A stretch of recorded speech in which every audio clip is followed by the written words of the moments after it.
Alrighty. Lights out. David Crawford. I'll put links down below of, as I run across other videos. There was a kind of a fanfic trailer. Maybe they did it. Maybe David Crawford and his people did it, but they did a crowdfunder. Apparently didn't come up with, the money. That was quite a while ago. And I don't know why. It would have been a phenomenal movie. Somebody said it'd be great, even better as a series, mini-series. They could stretch it out for... Look at all the stupid movies that have been out there. Jericho, and there was one about a girl with a bow. Not talking Hunger Games. We watched it up until one time, and it got kind of non-family entertainment type of things, and we just didn't watch it anymore. I don't remember what the name of it was, and I don't really care. But anyway, Lights Out. He wrote it as kind of the internet was getting popular. So he'd write a chapter and post it online. He says, I got 2 or 3 comments, and he'd read another chapter and 20, 30 comments, another chapter, and I think he said about 30 chapters in, he was getting hundreds and hundreds of comments. So anyway, it was like an internet publishing sensation. He wrote it online, and so there's the book final result. 600, I believe it's 611 pages, something like that.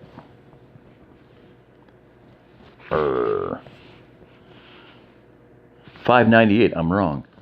Okay. All right, enough diddling around. And I'm tired. I'm going to do probably just one chapter. Chapter 3, and I'm just going to read it out of the book unless somebody will like, hey, I really would prefer that you do it online, have it up there. But I put links on the first one, the second one, I'll put it on this one. You can download it and read it and follow it along, or just listen. So now as we get, and I'm going to try to, I need to just read it.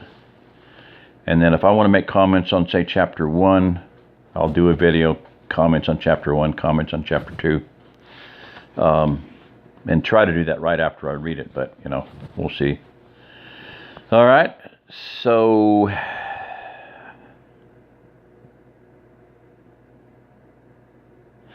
I just read 1 and 2. All right. Mark glanced at his watch. It had been almost 4.5 hours since the burst. What do you think the meeting is going to be about? Jim asked. I don't know, Mark answered. Maybe about how much the power is going to affect the bottom line. But if that's it, I don't know why it couldn't wait. I just can't imagine what could be so important. Hey, does the radio work? Mark reached over and turned on the Jeep's radio. He spun the dial, but there was nothing. Looks like it's fried, but I forgot to give Susie back the wind-up, he said, as he pulled it out of his pocket and handed it to his friend. Turn it on. Confirmation that a private jet crashed into Air Force One as it was waiting to take off. There is no word yet on survivors.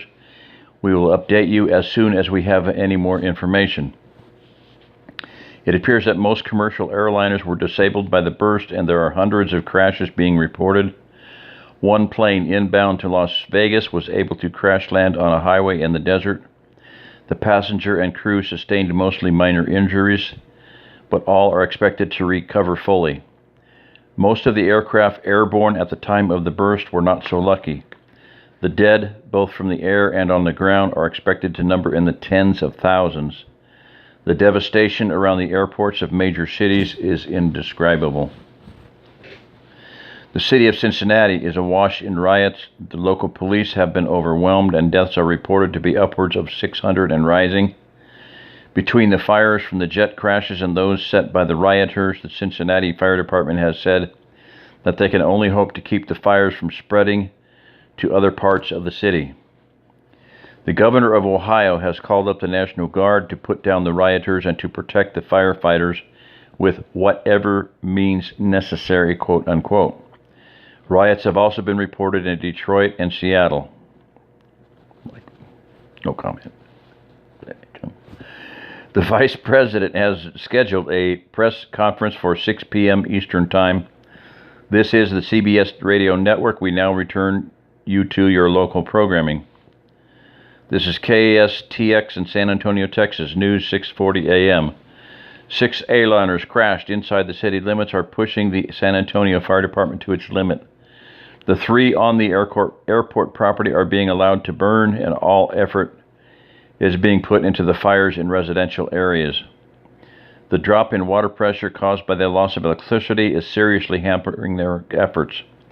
The fire marshal is asking all municipal and volunteer fire departments from the area with tanker trucks to please respond, send help to them. Please report to the temporary fire command center at the corner of Broadway and Loop 410. City Power and Light has stated that it may take several days to restore power throughout the city. A spokesperson stated that the first priority is medical centers and nursing homes with no backup power generators. All local hospitals are closed to non-life-threatening injuries and illnesses.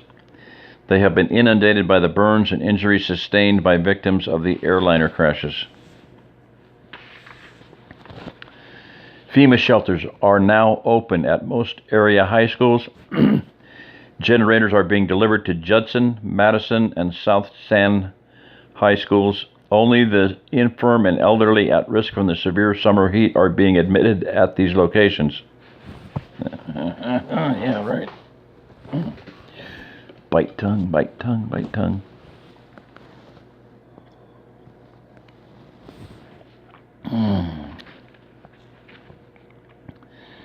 The sunset curfew put into place by the Vice President will go into effect in San Antonio area at 8:11 p.m. SAPD has stated that anyone found on the streets after that time without a legitimate emergency will be arrested. This is KSTX 6:40 a.m. We'll be right back after this break. Do you suffer from the embarrassing effects of dandruff? If so, then we invite you to try our new and improved. Jim turned off the radio. Damn, it's like the end of the world and they're playing commercials. Mark ignored the rhetorical question. Jim, if we had rioting here like they have in Cincinnati, what would you do? Well, right now I would get behind you. After all, you're a bona fide Billy Bob badass black belt. No, I'm serious. What would you do? Well, if we could get out of town, we would go stay with Lisa's parents in Uvalde. If not, then I'd batten down the hatches and hope for the best. Wouldn't you be scared? Yes and no. Well, yes, because I would be scared for Lisa and the girls if things went really bad, and no, because have you forgotten who lives next door? You mean Gunny? Yeah, before a mob could even get to me, they'd have to get past Gunny and that old Garand of his, and he loves the girls like they were his own grandchildren. Jim paused. The other thing I might do is stay at your place. I doubt rioters would get that far out. I agree. Why don't you guys come out and stay until this blows over? Besides, it would save me from having to come pick you up in the morning. When we get to the house, I'll ask Lisa. When the guys pulled into Jim's driveway, Gunnery Sergeant Marcus T. Pickwell, USMC retired, was in his front yard nailing a piece of plywood over a window. Hey, Gunny, what are you doing? Jim called. Gunny limped over to where Jim and Mark were standing as fast as one of his one artificial and other soon-to-be-replaced knees would allow. I don't trust these worthless sumbitches around here to not go rioting like they're doing in the big cities up north, Gunny began. I'm boarding up the windows on the front of my place in case they come and start some shit. Of course, I'm leaving a slot big enough at the bottom for Beulah, and if I was you, Jimbo, I'd do the same. I got some extra plywood and nails. Well, I hope it doesn't come to that, Gunny. Do you remember my friend Mark from work? The karate man, right? Gunny said as he stuck out his hand. That's a pretty nice horseless carriage you got there, karate man. Used to drive one kind of like it in Korea. How'd you get it to run? My old piece of shit truck won't start. We replaced all the ignition parts, Mark told him. That's probably all yours needs too. Well, we better get in and check on the girls, Gunny, Jim said. I've been keeping an eye on them for you, Jimbo. Thanks, Gunny. I knew you would. And it made me feel better knowing you were next door. What's neighbors for? Gunny replied as Jim and Mark went in through the garage door. Who's Beulah? Mark asked. That's Gunny's 12-gauge riot gun. You wouldn't want to get into an argument with her. Jim informed him. Man, he sure likes your Jeep. The only thing of mine he ever admired that much except for the girls is my M1A. When Jim's girls saw him, they both ran up and hugged a leg. Lindsay and Lacey were 8-year-old twins. Lisa was right behind them and grabbed Jim around the waist. She was almost as tall as Mark, thin with long blonde hair, and probably could have been a model if she hadn't married her college star tight end. Before the twins were born, she had worked as an operating room RN. When their first child turned out to be 2, she and Jim decided she should stay home to take care of them. Now she was homeschooling them as well. "Oh, honey," she said, "I was worried about you." "Oh, honey," she said, "I was worried about you. I'm so glad you're home. Nothing's working, and even my car won't start. It's so hot in the house, but I was afraid to leave the front door open. Gunny told me that the president's dead and that all the planes crashed and that they were already rioting in some of the cities, and..." "It's okay, baby," Jim said soothingly. "I'm here now, and nothing bad is going to happen to us." "I know, but it's just, this is the worst thing I've ever..." "Oh, hi, Mark." "Hi, Lisa." "Baby, Mark wanted to know if we would like to go spend a night or 2 at his place." "I don't know. I mean, I'm sure he and Jessica have enough to worry about without having guests. And I don't know if it's a good idea to leave the house." "I'll tell you what," Mark told her. "It's probably too hot to sleep in our house, too. How about we pull your pop-up camper over to our place and you can set it up in the back? We're probably going to spend the night in ours. If the generator still works, we can use it to run the air conditioners in both campers. At least everybody will get some sleep that way."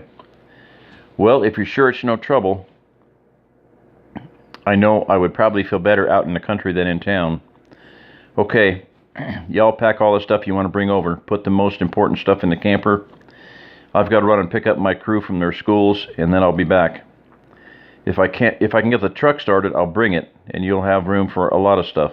If not, I'll bring the Jeep back. And what you get in the camper.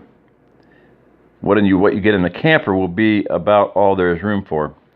It's almost 2:30 now. I'll be back by, let's say, 4 o'clock.